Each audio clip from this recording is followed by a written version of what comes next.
Welcome to the Best of U.S. Investors, the Scorecard explanation. So today I'm going to take you through the Scorecard. It's our new offering to subscribers. You can subscribe for a 14-day free trial, and then it's $60 after that every month. Now you get more than just the Scorecard. And what the Scorecard is a scoring system based on technical indicators, fundamental indicators, and macro indicators.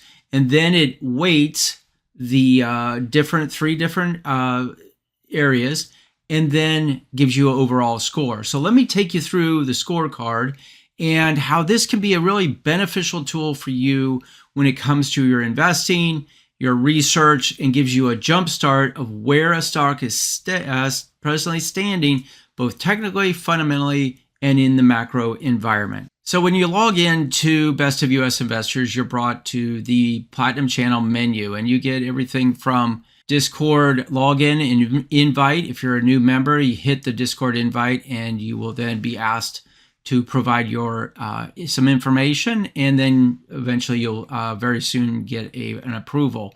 We have live video calls, both the Morning Edge. We have video replays as well. But let's look at Scorecard, and it's a stock screener, and let's take a look here. So this is where you'll end up, and basically it's very straightforward. You enter the stock you want to enter. So let's just say something like NVIDIA, NVDA, and you could select here the pre-selected ones and just click that. The cool thing is you can also change the different environments we're in. So economic phase, are we in a early expansion, a mid expansion? Are we in a stagflation or late expansion, or a contraction, a recession? So let's just go with mid expansion. So we're at the tail end of the 3-year move in AI. Interest rates environment. Right now, I would say we're a little bit neutral. We are in an environment that we're in between high rates, which we've experienced here recently, and low rates, where we experienced after the great financial crisis and then into the pandemic. So let's just go neutral. Inflation expectations or inflation environment. We're in a moderate inflation environment. We're definitely not in a low one. We're coming off an elevated one. So let's just go with a moderate rate. And then what is market sentiment? In my opinion, it's pretty neutral right now. It's not greedy like it was. It's not fearful like the great financial crisis or the pandemic. It's pretty much in line. So let's just simply click the generator, and you'll come up with a score. And so you have two options here. You can download the PDF by clicking here, or you can review the online portion. So in NVIDIA's case, we have a technical score of 100, a fundamental score of 90, and a macro environment score for it at 70. So overall score is a 91. Pretty cool. Then we get into valuation analysis. Current price is $189.71. Fair value based on trailing 4-quarter price to earnings ratio is around 125.59. So is this stock overvalued? According to our basic calculations, it is overvalued. It's got a forward PE ratio of about 15.19, which would bring the stock price down. So use that as a sort of a guideline, a benchmark of, okay, is NVIDIA going to go higher? Is it have a lot more potential?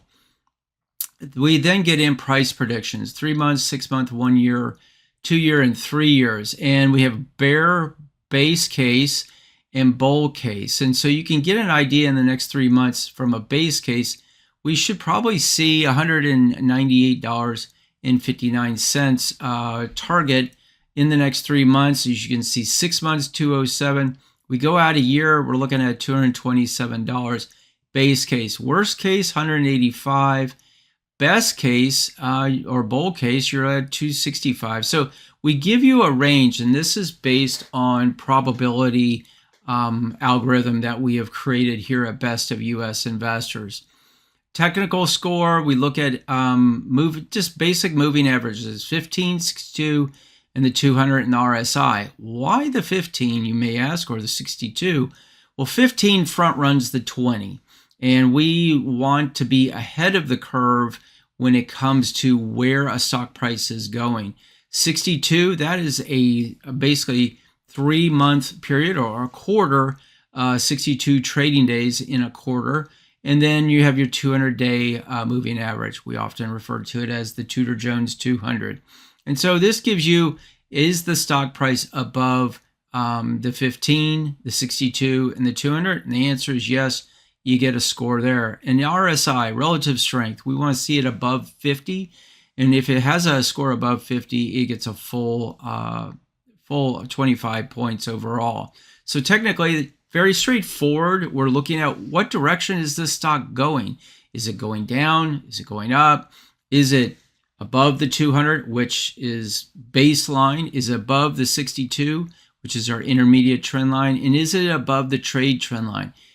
If you're looking at it from a trade standpoint, you look at more of the short term. If you're looking at more intermediate, the 62-day, and then long term, is it above the 200? And that's how we create the score for the technical side. This represents 50% of the overall score of the scoring system that we have here. And why is that? Big reason is markets are being traded based on algorithms and mathematics. It is moved away from fundamentals as the main driver back when I was born, back in the 60s, into the 70s, 80s. Now we have technology. Now we have high-speed frequency trading, and a lot of that is based on technical indicators. And basics that we use is the 15, 62, and the 200-day. We look at relative strength. We want to see that the stock is above 50 and has a lot of strength. So we put more emphasis on the technicals versus the fundamentals. But the fundamentals are very important because they can drive where the stock goes in a over a long period of time. We are a big believer in cycles, 4-year cycle, presidential cycle. We look at this AI build out we're involved in right now, and we're at the tail end of that cycle. And so what we're looking at is year over year revenue growth, year over year gross profit, net income, earnings per share, cash flow, and so on. We want to see that this company is profitable. We want to see that maybe they're decreasing their debt overall. In this case, NVIDIA has increased their debt overall by 5.4% year over year. So these are year over year comparison numbers. We then get into the macro cycle. You were able to select what macro cycle you're in. So it's really cool is that you can go back, get a score based on what was pre-selected, but you could go back and change it and see how the stock will react or behave in a different type of cycle, different rate environment, inflation, and overall market sentiment. So that gives you an idea of what we should expect when we see another bull market in technology or a bull market in consumer staples and so on. One other big part is we want to see the company overview, how many people do they employ, what industry they're in, and then market cap. We also get into previous year's returns, year-to-date returns versus the S&P, and then overall years going back 5 years in time. Go into, and I think this is a big part of why stocks go higher or lower, and that is institutional support. So we poll every quarter the 13F institutional holding filing by the SEC. We update this on a quarterly basis, and this gives you a snapshot of who owns the company, shares they own, and if they are increasing or decreasing the number of shares they have. So in this case, Vanguard Group, which is a big mutual fund ETF company, in the last 13F filing, they reduced their overall shareholding by 8.91 million shares. Now that could be interpreted in many different ways. Do they see NVIDIA as overvalued, Or is it merely a rebalancing of their overall mutual funds because their balance in each mutual fund allows only so much allocation to each stock position to prevent any catastrophic events like a stock going down?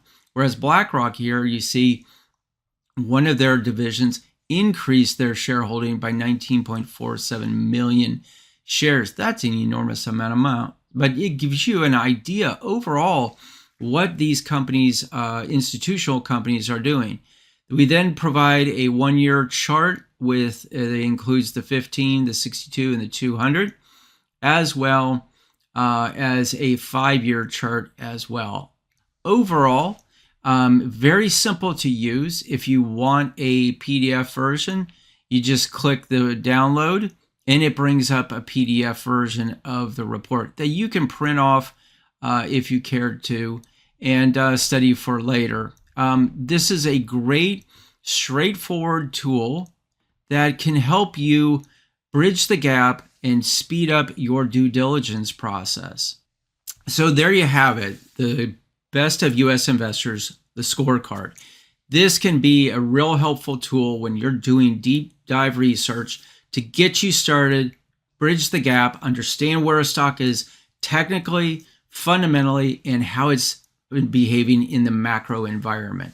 You check it out. This is part of your Best of U.S. Investors subscription, 14-day free trial. Hit the link in the profile and sign up and give it a go.